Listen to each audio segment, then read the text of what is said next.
Hey guys, it's Penelope, and we're looking at the eclipse that's happening within the coming hours. It's a lunar eclipse. What I want to tell you as well, which is quite interesting, and looking at data, because I've seen different figures being given or dates given around where people have said, oh, this is the longest eclipse since 1,000 years and so on and so forth. And some people are saying 500 years, 600 years. The data I found was that in the 17th century BC, we had 3 hours, 28 minutes and 13 seconds, an eclipse, a lunar eclipse. And we've got one today that's going to be 3 hours, 28 minutes and 23 seconds. So, and then there was one in the 13th century that was 3 hours, 28 minutes and 28 seconds. So, you know, depending on what way we look at things, we can sort of see that it's a long eclipse, which is quite interesting. We're also, you can't see on this chart, but I'm going to bring into the equation Medusa, which is part of the mythology. So when we look at the stars, we absolutely know that if we go back to the beginning of time, if maybe people landed on Earth, there was no electricity. And as people developed their consciousness, they would have looked towards the stars. It depends on the story of what we believe in, of course, because people have different belief systems, which would mean the beginning of the idea of what was the beginning is going to be different for people. But let's say we landed on Earth and we began to gain consciousness, and then we would look to the stars as guides, you know, lights. And I couldn't imagine how scary that would have been, like solar eclipses and lunar eclipses. And then if we go back 500 years, we look at Galileo and the invention of the telescope and the printing press and all of these things. And, you know, millions of people, were just coming up to 8 billion people on Earth in the coming months. I haven't looked at the exact date, but I do know from records, which is very interesting with what's going on now. We are going to look at this chart, but I have to tell you that we have so far this year, 2021, 120 million babies have been born on this planet Earth since January 2021. And it's not yet, we've still got a month to go. And deaths so far this year on Earth have been 51 million. So from when I looked at the world calculator, it's normally 60 million a year. So we can begin to gain some perspective that the population there's always more added than more, you know, falling away, which is interesting when we're being told, you know, with what's going on, and we've got a virus on the loose and we're all trying to get it under control.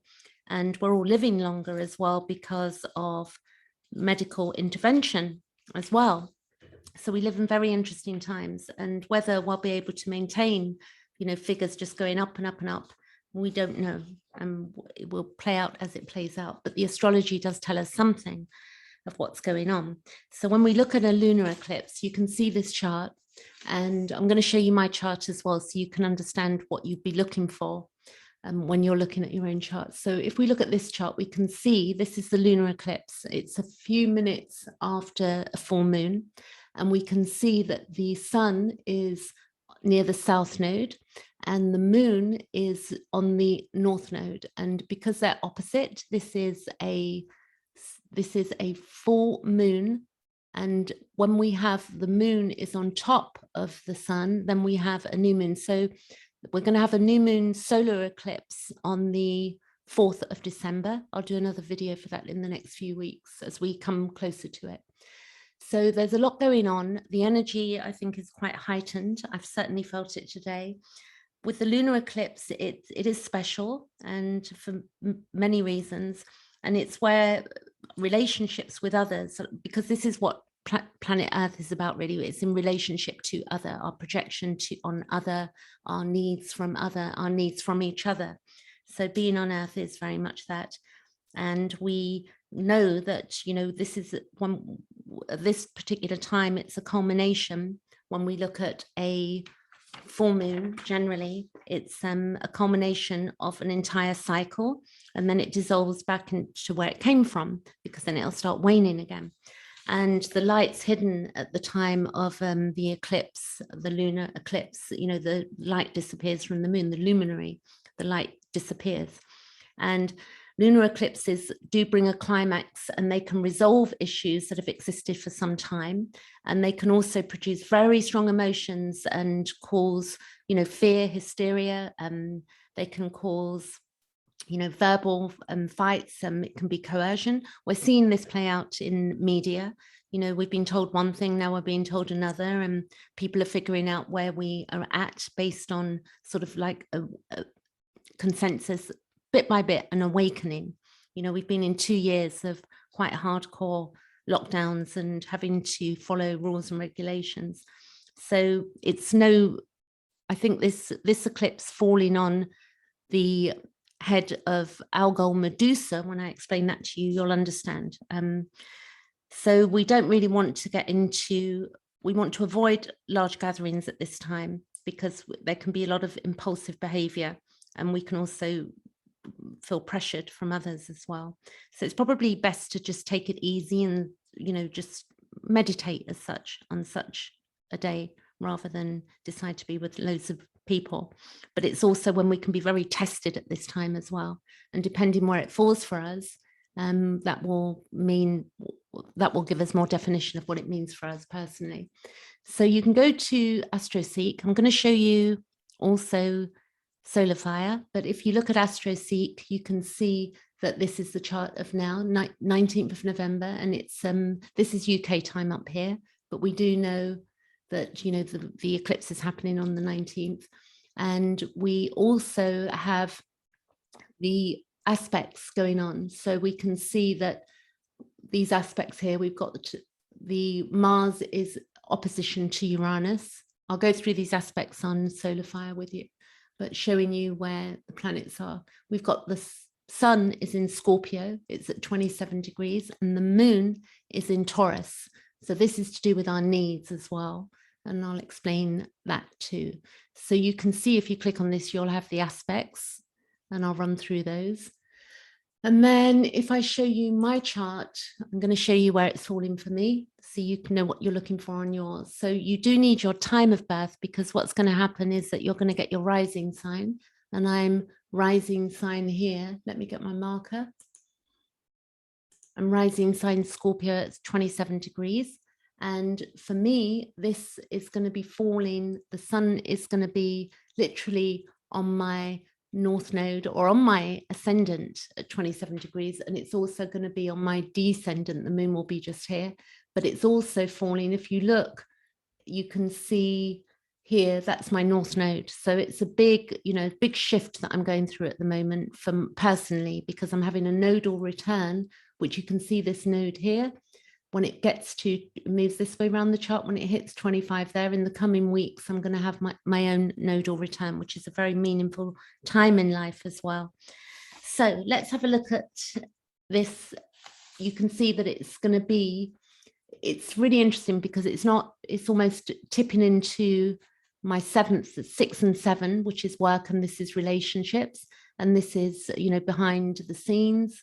And also we've got the first house, which is self, and you can see that that's Taurus and that's my Scorpio. So what you would do is that you would look for your chart where Taurus is of 27. Let's go back to this chart here. Actually, let me show you. Share screen again. So you can see here that we've got the solar eclipse was 6 months ago, June the 10th. We've got November the 19th. This lunar eclipse is in Taurus at 27:17. And then on the total solar eclipse will be on the 4th of December in Sagittarius. So that's going to be in my second house. So that's good if you can know that too, because you'll understand what areas of life are being hit. And it's 6 months. We're looking at the 6 months ahead from this as well. So now we're going to go back to this chart, because you can see that I'm 2705 there, 2705. That's my ascendant and descendant. So it's just tipping in to my 7th house, okay? But I'm going to take both because of where it is. It's like bang in the middle. So now solar fire. Let's go here. And this is brilliant because we get to move this chart and watch what happens. So spotlight.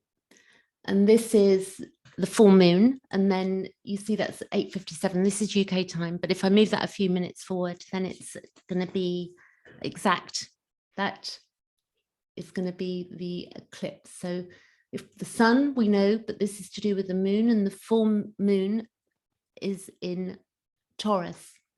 So what does Taurus mean? If we look at this as a big energy shift, what's going on? Taurus keywords are survival, fertility. It's about self-sufficiency, which we're having to really take on board right now. It's about security as well. We know we're looking at our security because there's a lot of insecurity going around. It's where we can feel isolated.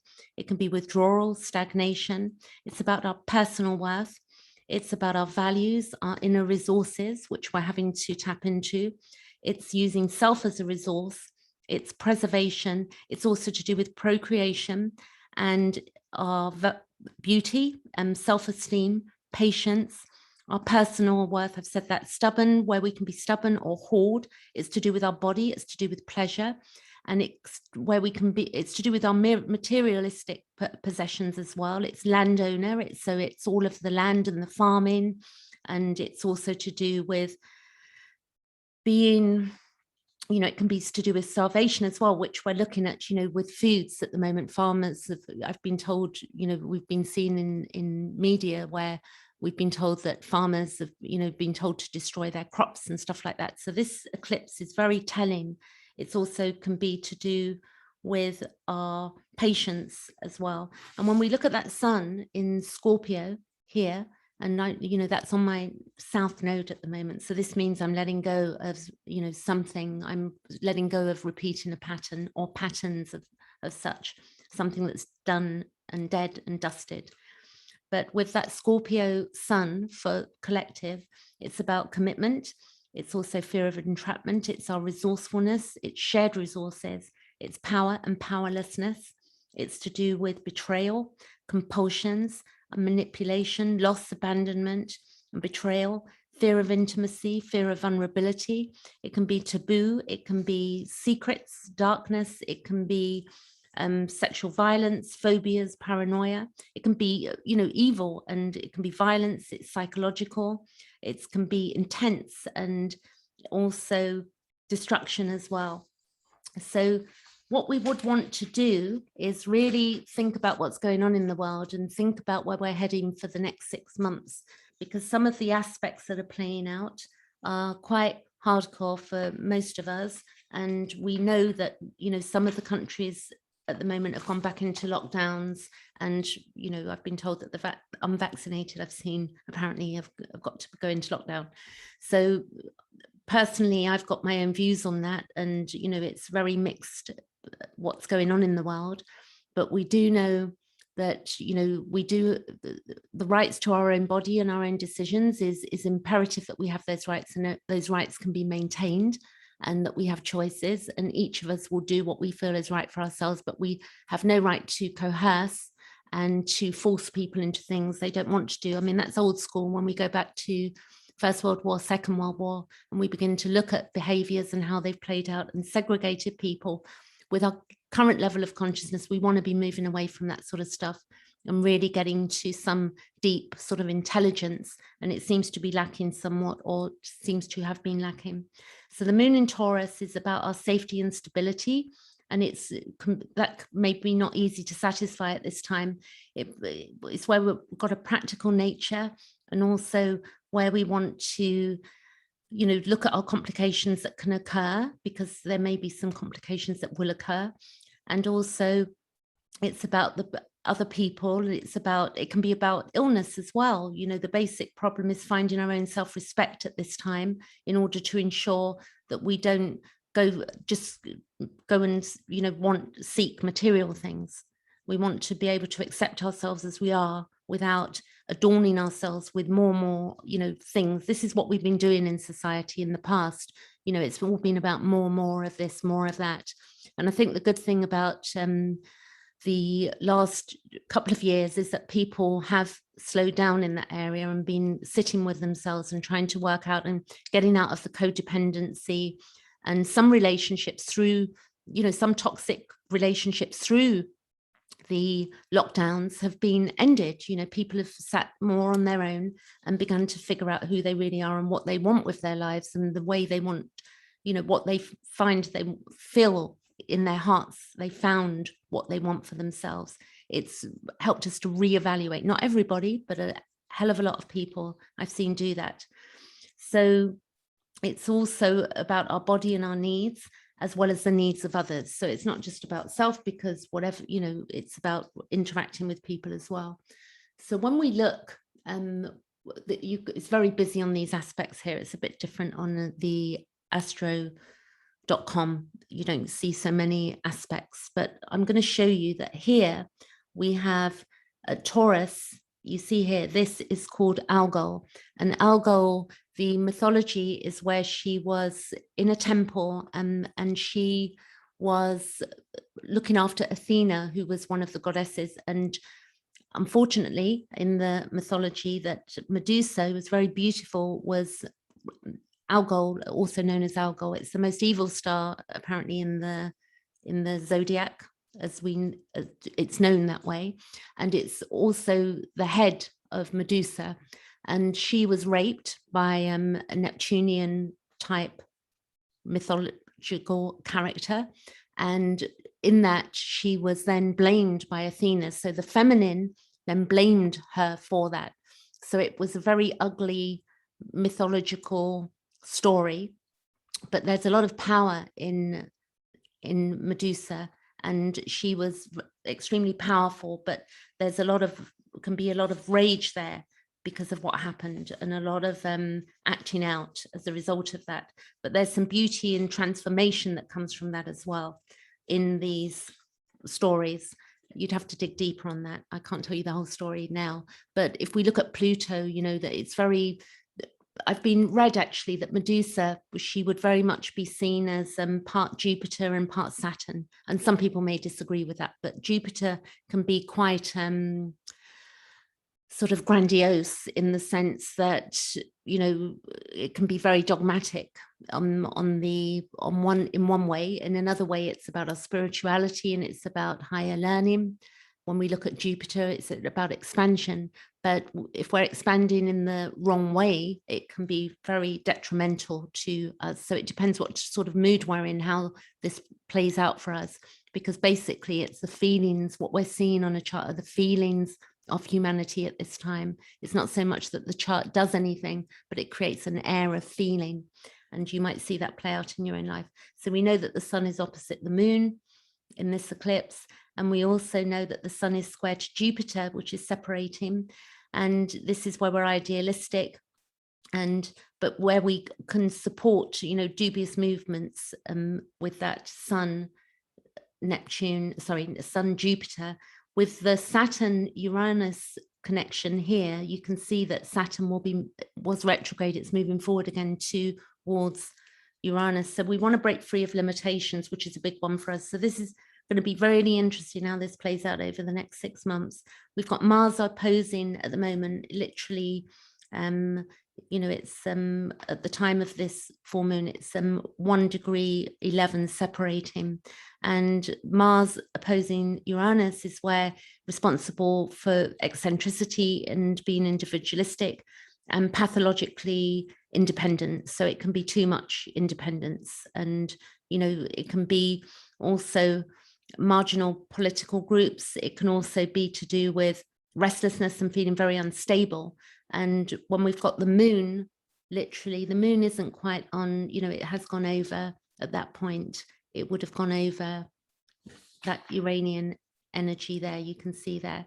But this is quite, the moon will then be moving over that north node later in the day. So the moon conjunct the node, it's where we have an instinctive urge to set out on a path shown by that node. So that's fascinating. So we have an urge. So this node is really communicating something. That node is going to move into the sign of Taurus in the coming weeks, haven't got the exact date in front of me, we can push the chart ahead. And when that node goes over, we're going to see that it's the importance of exploring its unconscious perception and exploiting the possibilities associated with the house or the sign of the lunar node. And it's our emotions are in harmony with that focus. But the moon and its demands on our emotional safety can also be opposed on the position of the lunar node and to the life tasks associated with it. And if this is the case, the person feels, so it can make us irritable, because we want to change something. We're feeling that we want change, and it's emotional. It is an emotional time anyway. And the node is opposition to the sun as well. And this can bring conflict and tension. And the demands of the sun and the tasks of the lunar node are waiting to be realized. So we're waiting for something to be realized as well. And for this reason, the life path for now is, it's not clear. So it can create chaotic circumstances, and we can feel restrained as well. So there's a lot more going on here. I don't know what if you want to actually leave any messages below the video and tell me how it's playing out for you. But I would also say that the time ahead over the next 6 months, when we look at the Saturn and we look here, you can see that Saturn, I was going to say to Uranus, this is definitely where Saturn is restriction. And then we've got this situation going on where the Uranian energy really does just want to be liberated and be free. And that will move off at the end of the year. I'm going to show you by moving the chart ahead. So I'm going to go days ahead. So in fact, let's just move it forward and watch this. So, and Mars actually, which I'm very interested in the coming months, as Mars will hit Pluto again. And when lockdowns began in March 2020, Mars moved over the sign of Pluto. Mars moved over Pluto. So the planet of Pluto, Mars moved over Pluto. So if we go ahead, we can see that bit by bit, this Saturn is going to move in towards this Uranian energy, and that's 10. So if we go 11, there you go. So we have a square, and that square is a climax, that's Saturn, and then it will keep going forward, and then it's applying, and it will keep, but it will go out a square eventually. But that's quite heavy duty for us. So if we find that there, and we look at the Saturn square Uranus, which is applying by 4 degrees at that point, this aspect is responsible for the fact that we have no principles and that we're chaotic, Saturn square Uranus. So you look at the chaos going on around us, and we look at the floods that happened in Canada last week, and then we've also got the situation with in fact this week, and then we've got the situation with the further lockdowns and a particular sector of people being locked down and the other people being kept free. And different countries are doing different things because there's different amounts of testing going on. So all of the numbers are all over the place. But that's, you'd have to really dig deep to see that for yourself. I understand that because I've been looking at certain material. So it is possible that we can also have a highly developed sense of order with this, which is not acceptable to other people. So we can see that if I read this again. However, it is also possible that they have a highly developed sense of order, which is not acceptable to other people. So if we look at government, for instance, and some governments are saying, right, the vaccinated have got to be locked down, and that might look really orderly to the government and some people, but that in itself is not acceptable to the people. There are people, and this can then bring up unpredictable behavior in people, because if it's too strict and too stiff, then the energy can just get chaotic. So if it's too rigid, and also people are being looked down upon because of a status of what people believe, and this happened in in the wars, in past wars, whole communities were looked at. If we go back to Hitler and we look at that, as an example, the Jewish people were looked at as second-class citizens, and it's awful to think that human beings behave that way. But, this goes on in countries still. These things still go on. And humanity, it's like, how awake are we to begin to change these things? There's a lot to deal with, and climate change as well. there's so much thrown at us at the moment that we don't know if we're coming or going. At this time, the moon is trying to Pluto, which is harmonious, and it can be very intense, and we can experience very deep emotions. So you can see that that moon here is separating, but it will be, you see here, and the moon is trining. So actually not in this chart because I'm gone way ahead. So let's go back to the 19th of November so you can see that. Going back. There you go. All right, so you can see that we've got a trine going on there. It's just separating, which is quite beautiful. So that it's not, you know, all doom and gloom. We have to know who we are, and we have to really decide what we want for ourselves, because there is this big split now, and Pluto will be moving into the sign of Aquarius in 2024. The USA guys, you are having your Pluto return country for your country in February 2022. So that's a very defining moment. We've also got at this point of this chart on the eclipse, the Mercury will be trine to Neptune, and that's, you know, beautiful for fantasy and art, and it's where we have a good sense of detail, but we can find it hard to cope with the practical side of life with Neptunian and Mercury, because Mercury is communication. It's a trine though, you know, which is a flowing type of energy. So we want to make sure that we're, you know, maybe be creative, and that would be a better thing to do. Mercury is also sextile to Pluto, which is applying, and it's harmonious. It gives us very clear and strong opinions, and also it's to do with psychology and mathematics and physics. It's very deep as well. And this aspect has a similar effect as a conjunction, but and we, you know, trying to persuade other people as well.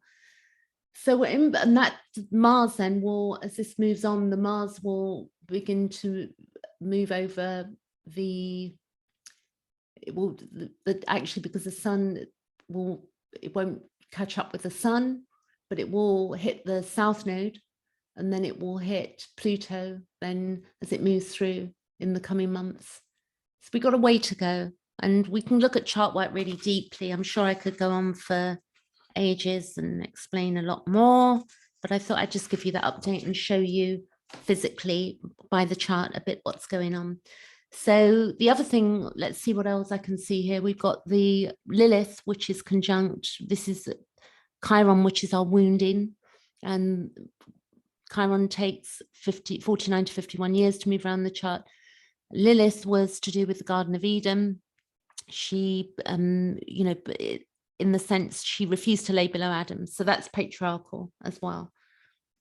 And we can see that this symbolism, there's a lot of pain of the feminine. I think it's been very difficult for both the male and female at this time, because I think the males, I've seen a lot of men have sort of stepped back. I've seen a few stand up, but I think I don't know, you know, what a lot of men feel about this, because men in mythology, or in, you know, they're the rescue, they're the saviors, aren't they?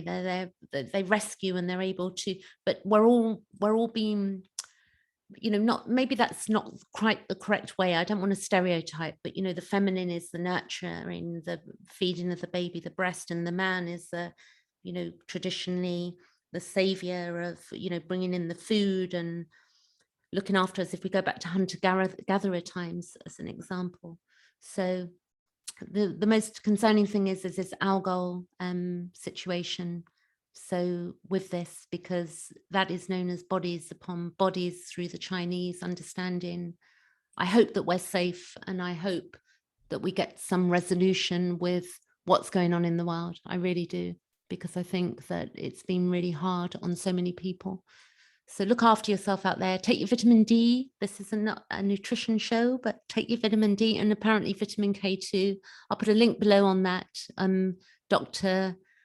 Campbell, he's a British doctor. So I'm going to put in the link in this video just so that you can see if you want to understand what vitamin D can do for you, and vitamin K, because I think it's really important that people understand their own responsibility to their own health as well, to some degree.